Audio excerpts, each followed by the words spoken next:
What's good, YouTube? Just a casual nerd here, back again with another video. And today I just want to give a quick review of the new Dragon Ball Super superhero film that just released in United States, at least a couple days ago. Got a chance to go see it in theaters, so I want to give you my guys' quick thoughts about it. Now, I know for most people, the first thing they're going to do is compare it to Dragon Ball Super, the Broly movie. And I will say, no, it wasn't better than the Broly movie. I think the Broly movie was, for story-wise, was better. And I also liked I do definitely prefer the animation style of the Broly movie over this other style that they decided to go with.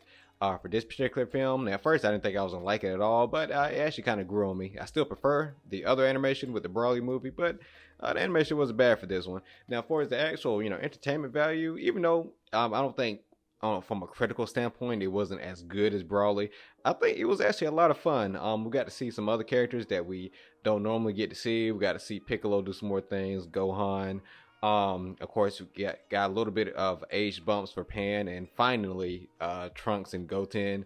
They had a little cameo, and they were, I'm assuming, around the teenager age, or however age they are for the Saiyan age, but they had a little age bump finally. And of course, we had some cameos with, Bulma, Krillin, Android 18. So we definitely still had some other cameos in there. Now, of course, with the fighting, I thought the fighting in here was pretty clean. They did some pretty cool things, with the angles and the way the camera, well, I guess you guys know what I mean by camera. I know it's animated, but with the camera movements, with the flying around, I thought it was pretty cool. Like I said, not quite as cool as some of the things they did with Broly. They did still capture those same that same type of editing style and movement style. But I thought it was still pretty cool. I know one of the big things people are going to talk about is the new transformations for Piccolo and Gohan.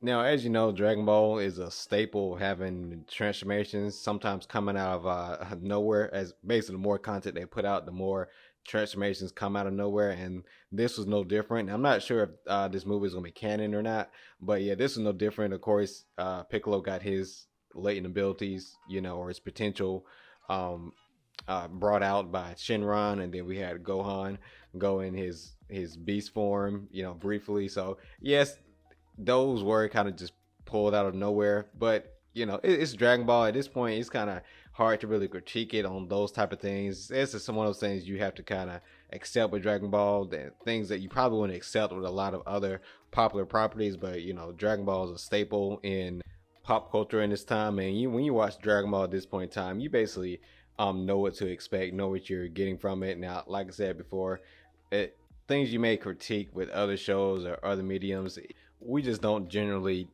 have Dragon Ball in that same regard, because if you try to power scale Dragon Ball's characters, I mean, look at Gohan's new this beast mode and this Piccolo's new, I don't know, orange Piccolo form. There's really, I mean, I'm sure there is a way to actually power scale. So people who are, good with the type of things, other YouTubers who are in the community and good with that type of things, you're a trooper, because I have no way of really telling, which form is more powerful than what at this point. But at this point with Dragon Ball, we just want to see something that's entertaining. We want to see the forms, we want to see the cool fights, we want to see the characters that we've grown up with do new adventures and new things. Trying to get a hold of canon at this point is really just hard to do, because Dragon Ball has so much longevity and so many character arcs at this point. So I think the bar, well, I won't say the bar is low, but I guess in a way, I guess the bar is low, but not because they've putting out like repeatedly bad content or something like that.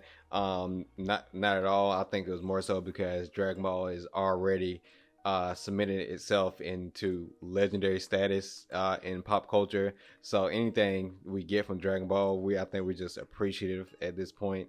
Unlike other mediums who not necessarily have cemented themselves as in this legendary status for multiple generations.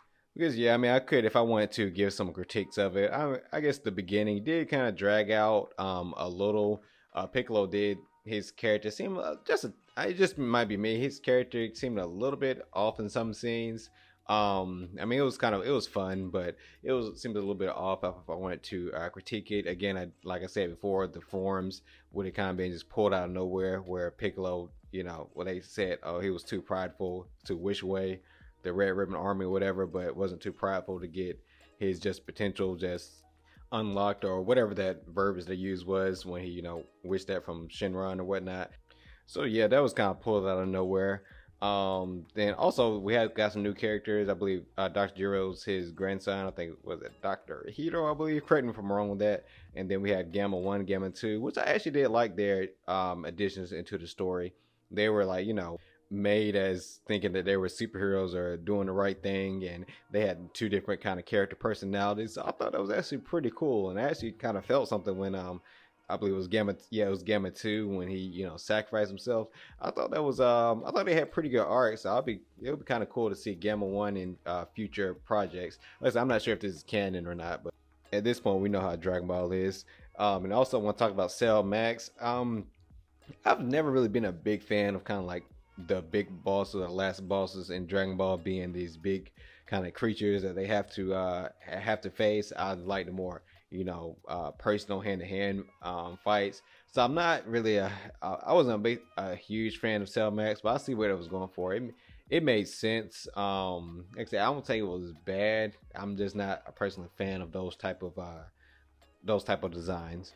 Because it's one thing if you're kind of facing a almost mindless warrior like Brawly versus facing like a mindless monster like Cell Max was out to be. Because Cell Max, he was really just built to be just a monster, so there wasn't really any personality. So I guess that's my gripe, that like sometimes those big monsters type of characters, sometimes they don't have really they're super strong, but there's like no personality behind it. But I mean, I get the reason for it. Red Ribbon Army, they weren't really looking to build like another Cell. They was just looking for something that could be destructive or beat the Z Fighters. So it's understandable.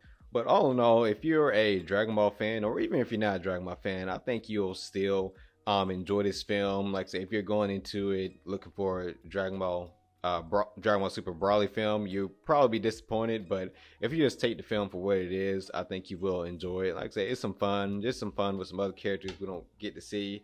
I'm actually leaning on the side of hoping that it's not canon. Honestly, I think it would be cool if there's just some type of isolated film that's not with the current canon. Because if you got Vegeta, Goku, Broly, and then Beast Mode, Gohan, and his Orange Piccolo, I don't see them really losing against anybody. So it'll be an interesting way to tell stories going forward. But like I said, I still enjoyed it. I would still recommend it to, if you're a Dragon Ball fan, or if you're not a Dragon Ball fan, I'll still say you should definitely see it in theaters before waiting to see it at your home. I would say definitely see it in theaters. It's a different experience because you're with other fans who are excited about these characters. So I definitely recommend you guys go see it. But what are you listening to me for anyway? I'm a casual. Cue the outro.